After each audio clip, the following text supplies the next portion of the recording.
Hello दोस्तों, स्वागत है आपका हमारे यूट्यूब चैनल दूरदर्शिका क्लासेस में। फ्रेंड्स, आज की वीडियो में हम पढ़ेंगे टेंस। टेंस क्या होता है और टेंस का स्ट्रक्चर कैसे बनाया जाएगा। आज की वीडियो में हमारा मुख्य उद्देश्य यही रहेगा कि टेंस का स्ट्रक्चर कैसे बनाया जाएगा, रूल कैसे बनाया जाएगा। जैसे मैं बोल दूं प्रेजेंट परफेक्ट टेंस का रूल बताइए, तो कितने बच्चों को पता नहीं होता है कि प्रेजेंट परफेक्ट टेंस का रूल क्या होता है और वो रटते जाते हैं रूल को। तो ऐसे रटेंगे तो बहुत ज़्यादा रूल हो जाएगा और आप रट नहीं पाएंगे, भूल जाएंगे। तो इसी का निवारण करने के लिए मैं आपको एक ऐसा ट्रिक बताऊंगा और एक ऐसा जादू की तरह बताऊंगा ना, जिससे आपको एक भी टेंस का रूल याद करने की जरूरत नहीं पड़ेगा। आप सिर्फ देखेंगे और उसका रूल बना देंगे। सिर्फ देखने की जरूरत पड़ेगी और कुछ करने की जरूरत नहीं पड़ेगी। और इसका जो मैं बोल रहा हूँ, जब आप पूरा वीडियो देख लेंगे तो लास्ट में आपको लगेगा कि हाँ, मैंने आज कुछ सीखा है। तो आज की क्लास में हम सिर्फ टेंस का रूल बनाना सीखेंगे, ठीक है। और टेंस के बारे में जानेंगे कि टेंस का यूज कहाँ है। चलिए, तो जो टेंस की शुरुआत होती है हमारी, ये वर्ब से कनेक्ट है। पार्ट्स ऑफ स्पीच आप लोग पढ़े होंगे, उसमें एक टॉपिक आता है वर्ब। तो टेंस का जो रिलेशन है ना, वो डायरेक्ट वर्ब से है। अगर आपको वर्ब अच्छे तरीके से आएगा तो टेंस भी अच्छे तरीके से आएगा। तो सबसे पहले हम सीखेंगे वर्ब, मतलब जितना टेंस में यूज होगा उतना ही सीखेंगे। और जब मैं अलग से वर्ब की क्लासेस लेकर आऊँगा तो उसमें आपको वर्ब बढ़िया से पढ़ा दूंगा, ठीक है। तो आज जितना टेंस में हमको यूज लगेगा उतना वर्ब में पढ़ा दे रहा हूँ आपको, ठीक है। तो देखिए, वर्ब तो वैसे होता है तीन तरह का: finite verb, non finite verb और हेल्पिंग वर्ब। तो हमको फाइनाइट वर्ब और नॉन फाइनाइट वर्ब का टेंस में उतना यूज नहीं है जितना कि हेल्पिंग वर्ब का यूज है। तो हम लोग डायरेक्ट हेल्पिंग वर्ब को पढ़ लेते हैं। उसके बाद हम लोग अगला जो वीडियो आएगा वर्ब का, उसमें आप लोगों को वर्ब में बढ़िया से बता दूंगा, ठीक है। तो मैं यहाँ पर लिख रहा हूँ, देखिएगा। यहाँ पर ले लीजिए हेल्पिंग वर्ब।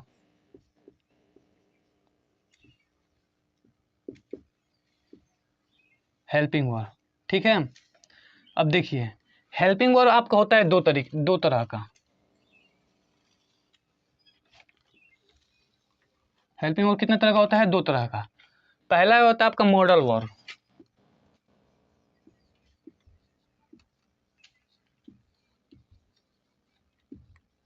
ठीक है। और दूसरा जो आपका होता है प्राइमरी हेल्पिंग वर्ब।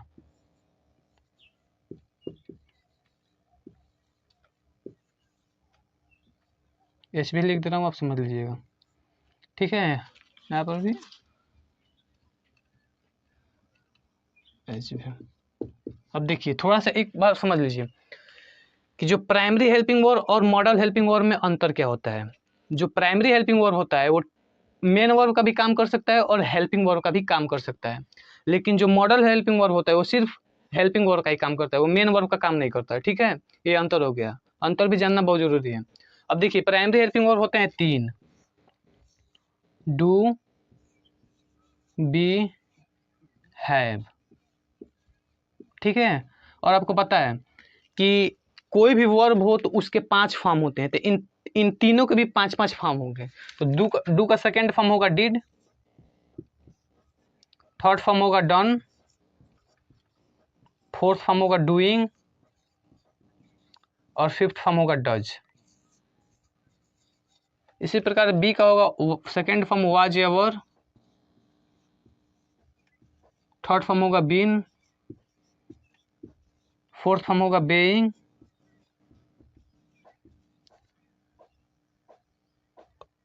ठीक है। और फिफ्थ फॉर्म होगा इज एम आर।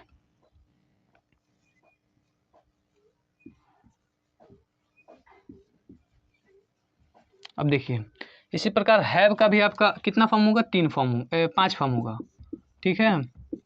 तो हैव हो जाएगा, हैड हो जाएगा, हैड हो जाएगा, हैविंग हो जाएगा और हैज हो जाएगा। इसी तरह से आप मॉडल वर्ब को भी बांट लीजिए। तो मॉडल वर्ब 13 होते हैं, सिर्फ 13 ही होते हैं मॉडल वर्ब, ज़्यादा नहीं होते हैं, ठीक है। तो यहाँ पर हम लिख सकते हैं can, could, will, would, may, might, शेर, शुड, मस्ट, आउट टू, ठीक है। ये हो गया 10। और जो 3 होते हैं वो सेमी मॉडल वर्ब, उनको सेमी मॉडल वर्ब बोला जाता है, क्योंकि सेमी मॉडल वर्ब जो होता है ये भी मेन वर्ब का, हेल्पिंग वर्ब के साथ साथ मेन वर्ब का भी काम कर सकता है। सेमी मॉडल वर्ब, ठीक है। तो इसमें आता है पहला नीड, दूसरा आता है यूज्ड टू, और तीसरा आता है डेयर। आप इनको याद कर लीजिएगा, बहुत आसान याद करना।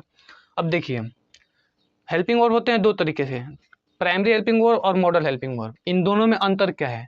तो primary helping verb main verb का भी काम कर सकता है, लेकिन model helping verb main verb का काम नहीं कर सकता है। लेकिन इसी मॉडल वर्ब में एक आता है सेमी मॉडल वर्ब, जो ये भी मेन वर्ब का काम कर सकता है, ठीक है। एक एक उदाहरण में दे रहा हूँ, उससे आपको कन्फर्म हो जाएगा, स्पष्ट हो जाएगा। जैसे मैं बोल दूं, I do not go there. अब देखिए यहाँ पर डू, यहाँ पर हेल्पिंग वर्ब बना है ना, उसके आगे क्योंकि मेन वर्ब गो आया है, इसीलिए हेल्पिंग वर्ब हो गया है। लेकिन इसी को मैं बोलूँ यहाँ पर आई कैन डू इट। अब देखिए यहाँ पर कैन हेल्पिंग वर्ब हो गया, और यहाँ पर ये डू क्या हो गया? मेन वर्ब हो गया।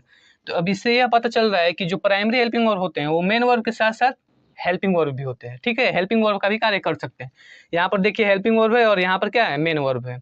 इसी प्रकार इसमें जो 10 ठो हैं मॉडल वर्ब, इनको आप कभी मेन वर्ब बनता नहीं देखेंगे, ये हमेशा हेल्पिंग वर्ब भी बनते हैं। लेकिन ये सेमी मॉडल कभी हेल्पिंग वर्ब भी बन सकते हैं और मेन वर्ब भी बन सकते हैं। जैसे देखिए नीड को ले लीजिए, बोला जाता है ना, आई नीड यू, मुझे तुम्हारी ज़रूरत है। तो यहाँ पर देखिए एक ही वर्ब आया है, तो क्या हो गया? मेन वर्ब हो गया। इसी तरह इसका हेल्पिंग वर्ब की तरह भी यूज होता है।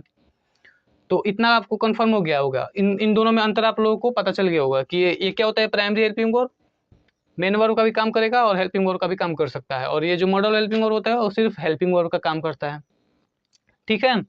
अब चलते हैं, अब इसका डायरेक्ट कनेक्शन टेंस से। अगर आपको इतना आ गया होगा तो आपको टेंस में पढ़ा दूंगा, तो आप लोग मुख्य अंतर समझ गए होंगे प्राइमरी हेल्पिंग वर्ब और मॉडल हेल्पिंग वर्ब में। अब देखिए मैं ये बता क्यों रहा हूँ आपको। देखिए सबसे पहले, अगर कोई भी डू का फॉर्म हेल्पिंग वर्ब के रूप में आएगा तो उसके आगे जो मेन वर्ब है वो फर्स्ट फॉर्म में आएगा, या फिक्स है, इसको कोई बदल नहीं सकता है। आप किसी भी बुक में देख लीजिएगा, अगर डू का कोई फॉर्म हेल्पिंग वर्ब के रूप में यूज हुआ रहेगा तो उसके आगे जो मेन वर्ब है वो फर्स्ट ही फॉर्म में आएगा, फिक्स है, ठीक है। इसी प्रकार अगर कोई बी का फॉर्म अगर हेल्पिंग वर्ब के रूप में यूज हुआ है तो उसके आगे जो मेन वर्ब आएगा वो किस फॉर्म में आएगा? वो फोर्थ फॉर्म में आएगा, ठीक है।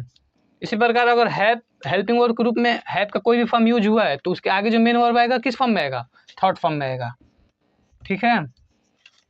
इसी प्रकार कोई भी मॉडल हेल्पिंग वर्ब, चाहे वो सेमी हो चाहे मॉडल वर्ब हो, अगर वो हेल्पिंग वर्ब के रूप में यूज हुआ है तो उसके आगे मेन वर्ब फर्स्ट फॉर्म में आएगा, ठीक है। यही जानने की बात है और इसी को आपको याद भी रखना है। क्या क्या याद रखना है? कि कोई भी primary helping verb do be have में अगर डू का कोई भी फॉर्म हेल्पिंग वर्ब के रूप में यूज हुआ है तो उसके आगे जो मेन वर्ब आएगा वो फर्स्ट फॉर्म में आएगा। बी का कोई भी फॉर्म हेल्पिंग वर्ब के रूप में यूज हुआ है तो उसके आगे जो मेन वर्ब आएगा वो फोर्थ फॉर्म में आएगा। हैव का कोई भी फॉर्म हेल्पिंग वर्ब के रूप में यूज हुआ है तो उसके आगे जो मेन वर्ब आएगा वो थर्ड फॉर्म में आएगा। मॉडल हेल्पिंग वर्ब के आगे अगर हेल्पिंग वर्ब के रूप में यूज हुआ है तो उसके आगे जो मेन वर्ब आएगा वो फर्स्ट फॉर्म में आएगा। बस आप इतना याद रखिए, उसके बाद मैं देख लूंगा टेंस कैसे नहीं आता है आपको। चलिए ठीक है, अब इसको मैं रफ करता हूँ, मिटाता हूँ, उसके बाद आप आगे पढ़ा जाएगा, ठीक है। आप इसका स्क्रीनशॉट ले लीजिए और कॉपी में बढ़िया से नोट्स बना लीजिएगा, शायद मैं पीडीएफ भी दे दूंगा आपको, ठीक है। पीछे मैंने अभी बताया हेल्पिंग वर्ब के प्रकार, तो मैंने हेल्पिंग वर्ब को बढ़िया से बता दिया है जो टेंस में बहुत इंपॉर्टेंट है। तो यहाँ पर मैंने शॉर्ट में भी बता दिया है क्योंकि जब मैं रूल बनवाऊंगा तो ये सब काम आएगा। और यहाँ पर ये देख लीजिए एक बात तो आप याद रखिएगा कि जब भी प्रेजेंट कहीं वर्ड आ जाए, कहीं भी प्रेजेंट दिखाई दे दे, कहीं भी अगर प्रेजेंट दिखाई दे देगा तो उसके लिए आपके दिमाग में होना चाहिए वर्ब का फर्स्ट फॉर्म या फिफ्थ फॉर्म। ये फिक्स कर लीजिए कि अगर टेंस के कहीं भी स्ट्रक्चर या रूल बना रहे हैं वहाँ प्रेजेंट आ गया है तो उसके लिए आपको वर्ब का फर्स्ट फॉर्म लेना है या फिर फिफ्थ फॉर्म लेना है। पास्ट कहीं भी दिख गया, जैसे बोल दूं मैं पास्ट कंटिन्यूअस, तो वहाँ पर पास्ट के लिए कौन सा वर्ब का फॉर्म यूज करेंगे? हम V2 यानी वर्ब का सेकेंड फॉर्म यूज करेंगे। इसी तरह अगर कहीं परफेक्ट दिखाई दे दे तो उसके लिए वर्ब का थर्ड फॉर्म, कंटिन्यूअस दिखाई दे दे तो वर्ब का फोर्थ फॉर्म, फ्यूचर दिखाई दे दे तो उसके लिए शैल या विल, इसी तरह इंडेफिनिट दिखाई दे दे तो उसके लिए नॉट प्लस V1। ये सबसे इंपॉर्टेंट यही है, मोस्ट इंपॉर्टेंट है। इसको मैं ट्रिपल स्टार बना दे रहा हूँ, एकदम इम्पोर्टेंट है ये। और ये एकदम आप लोगों को ये एकदम याद होना चाहिए, एकदम जुबानी याद होना चाहिए। और जुबानी कैसे कि अगर मैं बोलूँ प्रेजेंट तो फटाक से आपके दिमाग में एक ही शब्द, एक ही चीज़ चलना चाहिए कि वर्ब का फर्स्ट फॉर्म या फिफ्थ फॉर्म। अगर मैं बोलूँ परफेक्ट तो आपके दिमाग में चलना चाहिए वर्ब का थर्ड फॉर्म। अगर मैं बोलूँ कंटिन्यूअस तो आपके दिमाग में क्या चलना चाहिए, वर्ब का फोर्थ फॉर्म।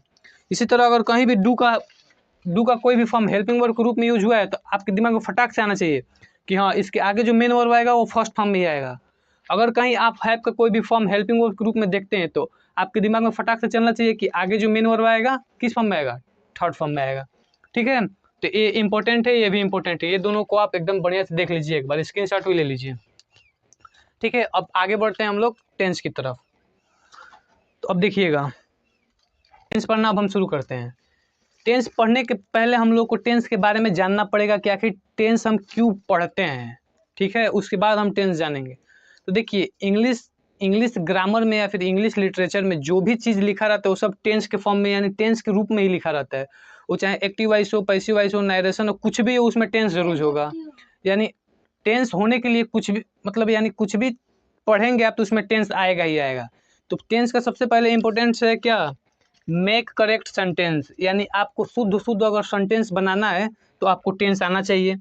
जैसे मैं बात कर रहा हूँ प्रेजेंट में, तो आप जब उसका टेंस बनाएंगे ट्रांसलेट करेंगे तो इंग्लिश में ट्रांसलेट करेंगे तो फिर प्रेजेंट में ही होना चाहिए।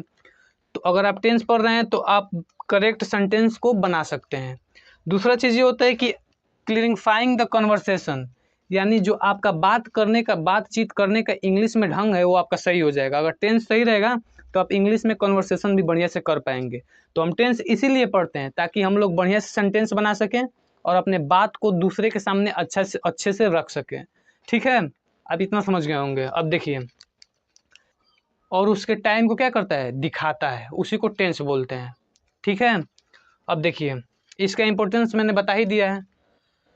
अभी आपको स्क्रीन पर दिखाई दे रहा होगा टेंस के प्रकार, उसको आप ध्यान से देख लीजिएगा क्योंकि इस पर बनाने में बहुत टाइम लगेगा और टाइम ही सब कुछ है इस समय। तो आपकी स्क्रीन पर दिखाई दे रहा होगा टेंस के प्रकार, देख लीजिएगा।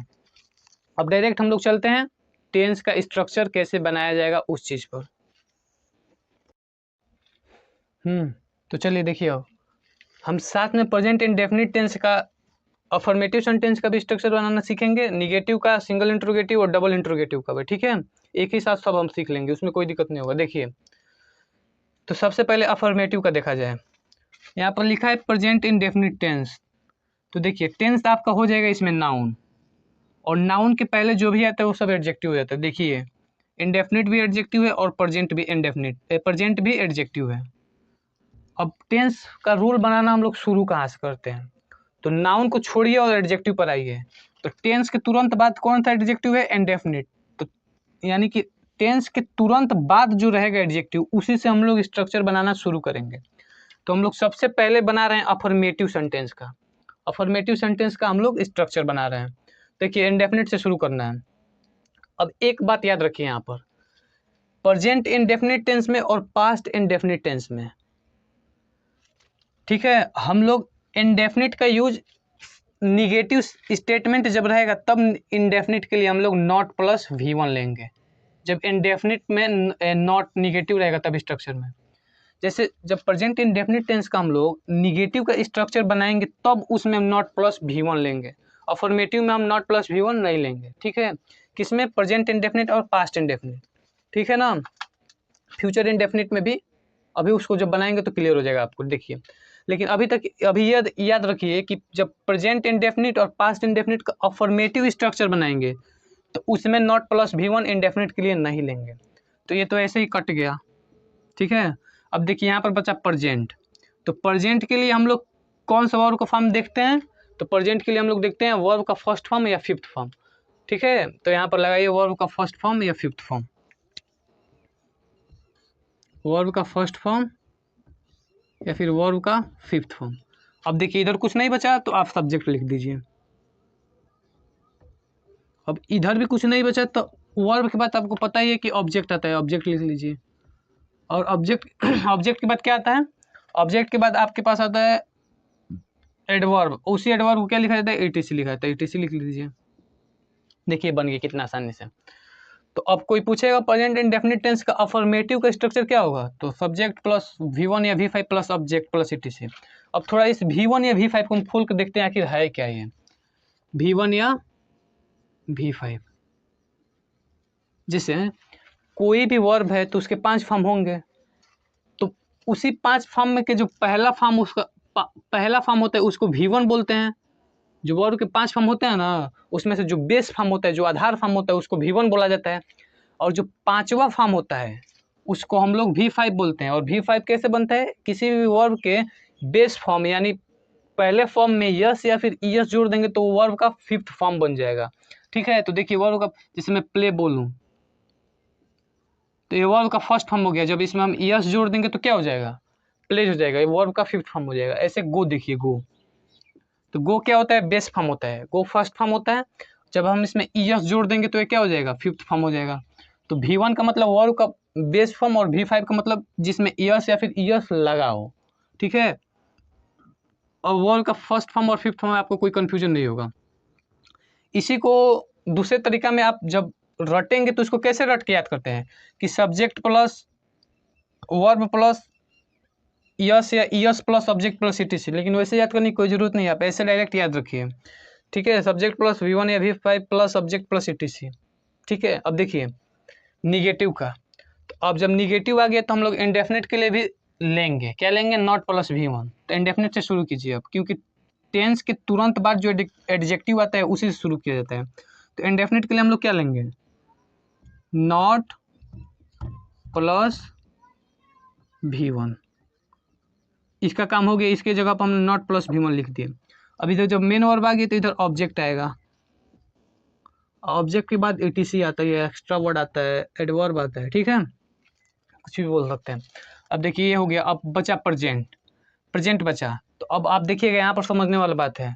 अभी मैंने बताया जब मेन वर्ब फर्स्ट फॉर्म में होगा तो उसके पहले किस हेल्पिंग वर्ब का फॉर्म आएगा, तो डू का फॉर्म आएगा। देखिए अभी मैंने बताया ना कि जब भी मेन वर्ब फर्स्ट फॉर्म में होगा तो उसके पहले डू का कोई फॉर्म आएगा, डू के 5 फॉर्मों में से कोई एक आएगा, या फिर डू का 5 फॉर्मों में से कोई एक आएगा तो उसके आगे जो मेन वर्ब होगा वो फर्स्ट फॉर्म में आएगा। तो अब देखिए यहाँ पर वर्ब का मेन वर्ब का फर्स्ट फॉर्म आया है तो इसके पहले डू का कोई फॉर्म लगाना पड़ेगा। इतना तो क्लियर हो गया ना कि डू का कोई फॉर्म लगेगा। अब देखिए यहाँ पर ये जो प्रेजेंट वर्ड है यही बता रहा है कि हम डू का कौन सा फॉर्म लगाएंगे।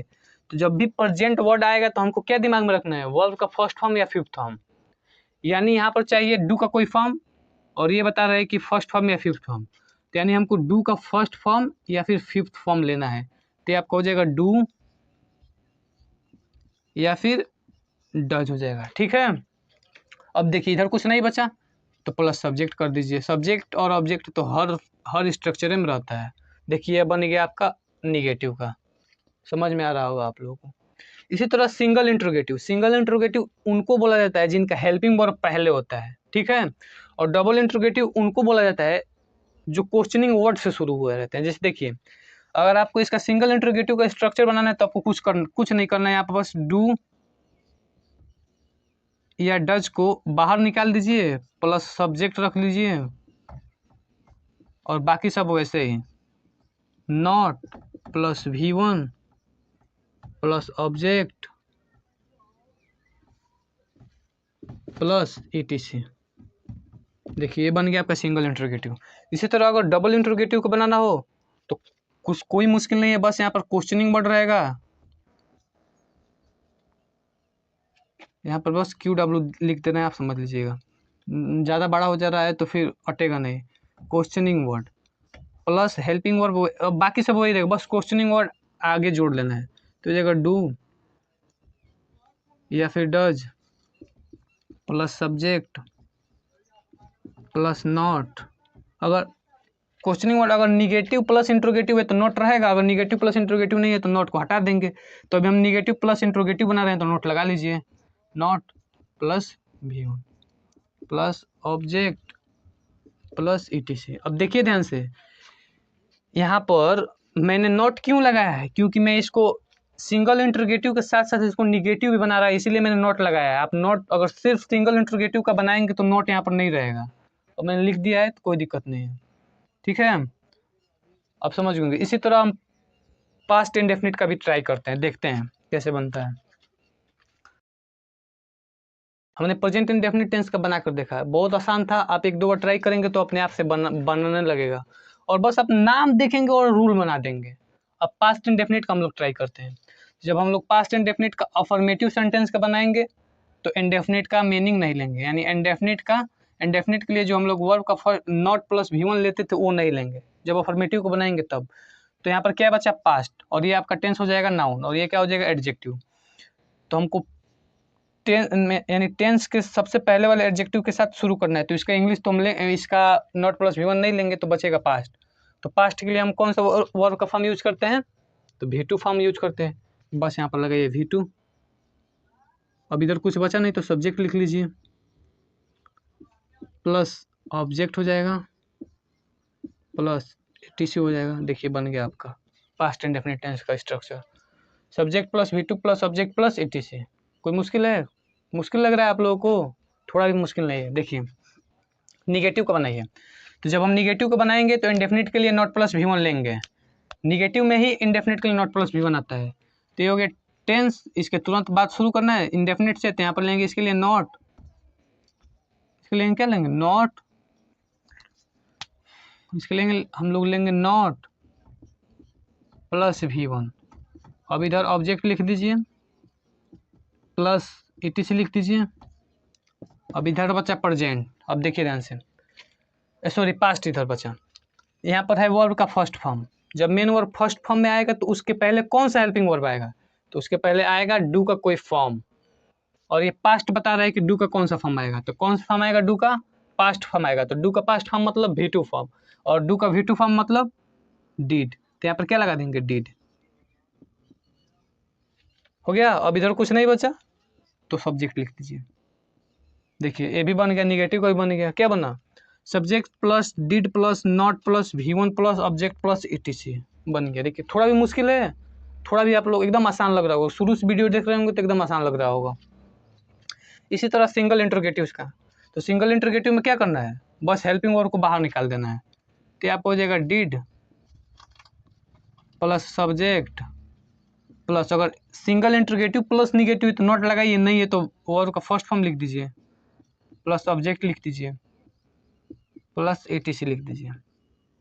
देखिए कोई मुश्किल नहीं है। इसी तरह डबल इंटरोगेटिव में क्या करना है, बस यहाँ पर क्वेश्चनिंग वर्ड रहेगा, तो यहाँ पर QW लिख दे रहा हूँ, यानी क्वेश्चनिंग वर्ड। फिर यहाँ पर डिड ही रहेगा, बाकी सब ये उतार देना है, did plus subject plus verb का first form plus object plus ETC बन गया। ये भी देखिए कितना आसान है, थोड़ा भी मुश्किल नहीं है, आप बना सकते हैं। एक और ट्राई करके देखते हैं, फ्यूचर इंडेफिनिट का भी देख लेते हैं। तो इसको मिटाते हैं हम। अब फ्यूचर इंडेफिनिट टेंस का देखते हैं, अफर्मेटिव सेंटेंस का देखते हैं, फ्यूचर इंडेफिनिट टेंस के अफर्मेटिव सेंटेंस का। तो अब देखिए अफर्मेटिव आया है, तो अफर्मेटिव में इंडेफिनिट के लिए नॉट प्लस V1 लेंगे ही नहीं लेना है हम लोगों को। जब यहाँ पर नॉट दिख गया तो यार निगेटिव में ही लेंगे यार, अफर्मेटिव में कैसे लिख सकते हैं, तो इंडेफिनिट के लिए इसमें नहीं लेंगे हम लोग। ठीक है, नॉट प्लस V1 नहीं लेंगे। तो अब बचा फ्यूचर, तो अभी मैंने बताया फ्यूचर के लिए क्या यूज होता है, शैल या विल, तो यहाँ लगाइए शैल या विल। हो गया, शैल या विल हो गया। अब इधर कुछ नहीं बचा, इसके बाद कुछ नहीं बचा है, और इसके पहले भी कुछ नहीं बचा है, तो इधर लिख दीजिए। अब देखिए ध्यान दीजिए, अभी मैंने आपको बताया कि जो शैल या विल होता है वो मॉडल हेल्पिंग वर्ब होता है। ठीक है, और मॉडल हेल्पिंग वर्ब कभी मेन वर्ब का काम करता ही नहीं है। तो सिर्फ शैल या विल पर हम लोग ऑब्जेक्ट अगर लिख रहे हैं तो गलत हो रहा है ना, गलत हो जाएगा। तो इसीलिए हम लोग को शैल या विल के साथ मेन वर्ब भी चाहिए। और अब मैंने अभी बताया है कि शैल या विल के साथ अगर मेन वर्ब आएगा तो किस फॉर्म में आएगा, फर्स्ट फॉर्म में आएगा। तो यहाँ पर वर्ब का फर्स्ट फॉर्म लगा लीजिए। अब यहाँ पर ऑब्जेक्ट लगाइए और प्लस ETC लगाइए, और इधर कुछ नहीं बचा तो इधर सब्जेक्ट लिख लीजिए। सब्जेक्ट और ऑब्जेक्ट तो हर स्ट्रक्चर में रहता है, उसको याद करने की कोई ज़रूरत नहीं है। मेन चीज़ ये बीच वाला है, बीच वाले पोर्शन को बढ़िया से समझ रहे होंगे तो हो जाएगा आपसे। देखिए सब लॉजिकल है, कुछ भी बिना लॉजिक का नहीं है, सबका लॉजिक है। एक एक शब्द का मैं लॉजिक दे देकर रख रहा हूँ, उसके बाद बनवा रहा हूँ। अब देखिए निगेटिव का, निगेटिव के लिए हम लोग क्या लेंगे, नॉट प्लस V1 लेंगे इंडेफिनिट के लिए। तो यहाँ पर लिखिए नॉट प्लस V1। जब नॉट प्लस V1 आएगा तो उसके पहले डू का भी फॉर्म आ सकता है और मॉडल हेल्पिंग वर्ब का भी कोई फॉर्म आ सकता है। लेकिन यहाँ पर फ्यूचर है तो फ्यूचर के लिए तो फिक्स है कि सेल या विल ही आएगा, तो डू कर लेने का कोई ऑप्शन नहीं है। तो यहाँ पर क्या हो जाएगा, सेल या विल ही होगा।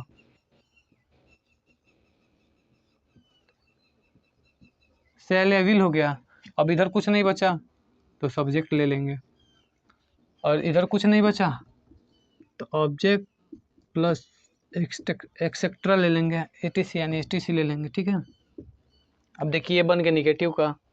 निगेटिव का देखिए भी बन गया, सब्जेक्ट प्लस सेल या will plus not plus V1 plus object plus ETC. इसी तरह सिंगल इंट्रोगेटिव में क्या करेंगे, सेल या विल को बाहर निकाल लेंगे, उसके बाद बाकी सब वही रहेगा, subject plus V1, subject plus V1 plus object plus ETC. अगर सिंगल इंट्रोगेटिव प्लस निगेटिव है तो यहाँ सब्जेक्ट के बाद नॉट लिख देंगे, उसमें कोई दिक्कत नहीं है। डबल इंट्रोगेटिव का हो तो सेल या विल का पहले बस क्वेश्चनिंग वर्ड लगा देना है, प्लस सेल या will plus subject plus verb का first form plus object plus ETC. अब आप लोगों को समझ में आ रहा होगा कि क्यों यहाँ पर वर्ब का फर्स्ट ही फॉर्म है, क्यों नहीं सेकेंड फॉर्म है। तो इसका लॉजिक ये है कि इसके पहले सेल या विल आया है, तो जब सेल या विल हेल्पिंग वर्ब के रूप में रहेंगे तो आगे तो फर्स्ट ही फॉर्म आएगा। एक दूसरे से सब कनेक्ट है। अगर आप पार्ट्स या पीसेस को बढ़िया से पढ़ लिए होंगे तो यह आना एकदम आसान है। और वर्ब मैंने तो सिर्फ हेल्पिंग वर्ब बताया है तो आपका इतना क्लियर हो गया। जब आप वर्ब के बारे में पूरा पढ़ लेंगे तो आप बचेगा ही नहीं, टेंस में, वॉइस में, नरेशन में कुछ नहीं, तो एकदम आसान लगेगा। ठीक है, अब देखिए आगे मैं आप थोड़ा कंटिन्यूअस का भी बता देता हूँ, उसके बाद मैं होमवर्क दूंगा, आप होमवर्क में बनाइएगा, सबका एक एक बार बना के ट्राई कीजिएगा। आप कंटिन्यूअस पर चलते हैं तो इसको मिटा देते हैं। अब देखिए अब प्रेजेंट कंटिन्यूअस टेंस का शुरू करते हैं हम लोग। तो अब देखिए जब प्रेजेंट कंटिन्यूअस की बात हो रही होगी, यानी जब प्रेजेंट की बात हो रही होगी, तब हम वर्ब का केवल फिफ्थ फॉर्म लेंगे। कौन सा फॉर्म लेंगे, फिफ्थ फॉर्म लेंगे। फर्स्ट फॉर्म नहीं लेना होता है, सिर्फ प्रेजेंट में। पास्ट में आप ले सकते हैं, फ्यूचर में आप ले सकते हैं, ठीक है ना। तो प्रेजेंट कंटिन्यूअस, तो प्रेजेंट कंटिन्यूअस में हम कंटिन्यूअस के लिए सिर्फ नहीं, प्रेजेंट के लिए सिर्फ फिफ्थ फॉर्म लेंगे। ठीक है, चलिए बनाना शुरू करते हैं। तो प्रेजेंट कंटिन्यूअस आया तो कंटिन्यूअस के लिए क्या आएगा, V4 आएगा। तो यहाँ पर लिख लीजिए V4 प्लस इधर ऑब्जेक्ट लिख लीजिए और प्लस इधर एटीसी लिख लीजिए। अब कंटिन्यूअस भी खत्म हो गया, अब बचा प्रेजेंट। तो प्रेजेंट जब वर्ब का फोर्थ फॉर्म आएगा तो उसके पहले कौन सा हेल्पिंग वर्ब आता है, बी का कोई फॉर्म आता है। तो बी का कौन सा फॉर्म लेंगे, प्रेजेंट बता रहा है। तो प्रेजेंट मतलब होता है V1 या V5। तो प्रेजेंट कंटिन्यूअस में सिर्फ हमको V5 लेना होता है, तो यानी हम बी का फिफ्थ फॉर्म ले लेंगे। तो बी का फिफ्थ फॉर्म क्या होता है, इज एम आर। यहाँ पर लगाइए इज एम आर। अब देखिए इधर कुछ नहीं बचा तो सब्जेक्ट हो जाएगा, देखिए बन गया subject plus is am are plus verb का fourth form plus subject plus ETC, बन गया। इसी तरह निगेटिव में क्या करेंगे, तो निगेटिव में सब्जेक्ट प्लस इज एम या are plus not plus object plus ETC. अब एक बात याद रखिए कि आपको किसी भी स्ट्रक्चर में अगर नॉट लगाना है तो उसका प्लेसमेंट होता है पहले ही हेल्पिंग वर्ब के बाद। भले 50 हेल्पिंग वर्ब, 100 हेल्पिंग वर्ब हो, लेकिन अगर उसका निगेटिव बनाना होगा तो पहले हेल्पिंग वर्ब के बाद ही नॉट को रख देंगे। ठीक है, अब ये ना कि 3-4 हेल्पिंग वर्ब के बाद नॉट रखोगे तो गलत हो जाएगा। पहले हेल्पिंग वर्ब के बाद ही हम लोग नॉट रख देते हैं। तो यहाँ पहला helping verb is am are में से कोई एक ही ना होगा तो उसके तुरंत बाद हम लोग नॉट रख देंगे, तो निगेटिव का हो जाएगा। अब इसी तरह इंट्रोगेटिव का, सिंगल इंट्रोगेटिव क्या होगा, इज एम आर को बाहर निकाल देंगे, उसके बाद बाकी सब वही रहेगा, आप आगे लिख लीजिएगा। ठीक है, डबल इंट्रोगेटिव में क्या होगा कि डबल इंटरोगेटिव में क्वेश्चनिंग वर्ड शुरू होगा, फिर इज एम आर, फिर subject plus not plus object plus etc हो जाएगा। मैंने आपको आधार बता दिए कि बन कैसे रहा है, आप खुद भी बना सकते हैं, यानी जो डिफ़िकल्ट है उसको मैं बता दे रहा हूँ सिर्फ। अब चलिए देखते हैं एक बार हम लोग फ्यूचर परफेक्ट टेंस का, उसमें भी थोड़ा समझने वाला है, इसीलिए उसको देखते हैं डायरेक्ट। अब देखिए फ्यूचर परफेक्ट टेंस, इसमें थोड़ा समझने वाला चीज़ होता है। देखिए कहाँ पर आप इसमें फंस सकते हैं। तो परफेक्ट के लिए हम लोग क्या यूज करते हैं, वर्ब का थर्ड फॉर्म। तो वर्ब का थर्ड फॉर्म यहाँ पर लिख लीजिए, हो गया। अब इधर कुछ नहीं बचा तो इधर वर्ब के बाद ऑब्जेक्ट आता है, तब इधर ऑब्जेक्ट लिख लीजिए, इधर प्लस ईटीसी हो गया। अब देखिए यहाँ पर बचा फ्यूचर। तो फ्यूचर के लिए मैंने बताया शैल या विल, तो आप यहाँ पर लिख लीजिए शैल या विल। अब देखिए यहाँ पर गलती कहाँ हो रहा है। मैंने आपको बताया है कि शैल या विल जब भी आएगा तो उसके आगे आएगा वर्ब का फर्स्ट फॉर्म, और यहाँ पर आ गया वर्ब का थर्ड फॉर्म। तो गलत हो रहा है कि नहीं गलत हो रहा है? तो इसीलिए इसमें थोड़ा समझने वाली चीज़ है कि अब इसको क्या करेंगे हम। शैल या विल मॉडल हेल्पिंग वर्ब होता है, उसके आगे वर्ब का फर्स्ट फॉर्म आता है, और यहाँ पर आ गया वर्ब का थर्ड फॉर्म। तो अब क्या करेंगे हम, और वर्ब मेन वर्ब का थर्ड फॉर्म तभी आएगा जब उसके पहले हैव का कोई फॉर्म आएगा। तो यानी हमको शैल यानी इस वर्ब के थर्ड फॉर्म से पहले किसी हैव का फॉर्म लाना पड़ेगा, यानी कोई भी हैव का, पांचों में से कोई भी हैव का फॉर्म लाना पड़ेगा। और शैल या विल के लिए चाहिए वर्ब का फर्स्ट फॉर्म। तो क्यों ना हम, अगर यहाँ पर सोचो, थोड़ा सा दिमाग लगाओ, अगर हम हैव के पांचों फॉर्म में से अगर हम वर्ब के फर्स्ट फॉर्म को ले रहे हैं हैव के, तो यहाँ पर क्या बनेगा देखना तुम लोग। यहाँ पर हो जाएगा शैल या विल, और अगर यहाँ पर हम लोग हैव लगा दे रहे हैं तो देखो एकदम सेटिस्फाइड हो गया, पूरा स्ट्रक्चर ही सेटिस्फाइड हो गया। शैल या विल के बाद हम लोग क्या चाहिए, वर्ब का फर्स्ट फॉर्म, और ये हैव क्या है, वर्ब का फर्स्ट फॉर्म। और हैव के बाद मेन वर्ब किस फॉर्म में आता है, वर्ब के थर्ड फॉर्म में। तो देखिए देखो यहाँ पर वर्ब का थर्ड फॉर्म ही हो गया, देखो एकदम स्ट्रक्चर सेटिस्फाइड हो गया। अब इधर कुछ नहीं बचा तो यहाँ पर सब्जेक्ट लगा लीजिए, ठीक है। तब स्ट्रक्चर क्या बना, सब्जेक्ट प्लस शैल या will plus have plus V3 plus object plus etc. देखो कितना आसान हो गया। अगर तुम डायरेक्ट यहाँ पर शैल या विल के बाद अगर वर्ब का थर्ड फॉर्म लिख देते तो गलत हो जाता है, क्योंकि शैल या विल मॉडल हेल्पिंग वर्ब होता है और उसके आगे वर्ब का फर्स्ट फॉर्म ही आता है, तो वर्ब का थर्ड फॉर्म तो लिख नहीं सकते हैं। तो इन दोनों को बैठाने के लिए हम लोग को हैव को लाना पड़ेगा। अब देखो इसका निगेटिव बनाना होगा तो क्या करेंगे, तो अभी मैंने बताया कि निगेटिव यानी नॉट का प्लेसमेंट पहले ही हेल्पिंग वर्ब के बाद होता है। तो इसमें देखो कितने हेल्पिंग वर्ब है, एक तो शैल या विल होगा, एक हैव होगा, तो दो हेल्पिंग वर्ब है ना। तो अब इन दोनों हेल्पिंग वर्ब में हम लोग को चुनना है कि नॉट किसके बाद आएगा, तो पहले हेल्पिंग वर्ब के बाद नॉट आ जाएगा। तो क्या होगा, शैल या विल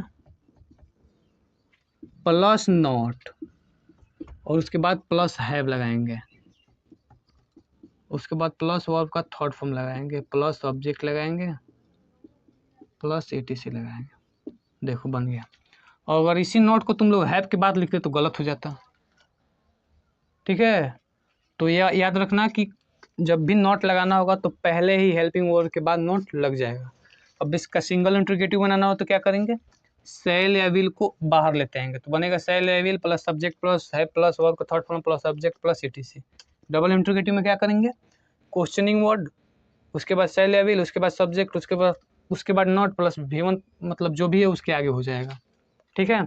अब आप लोग बना सकते हैं, कोई भी अगर स्ट्रक्चर हो रहा है, कोई भी हो रहा है, कोई भी स्ट्रक्चर आपको मिल रहा है तो सिर्फ आप नाम देखकर उसका स्ट्रक्चर बना सकते हैं। अब मैं ऐसा करता हूँ कि आप लोग सब बना लेंगे, अब कोई दिक्कत नहीं होगा।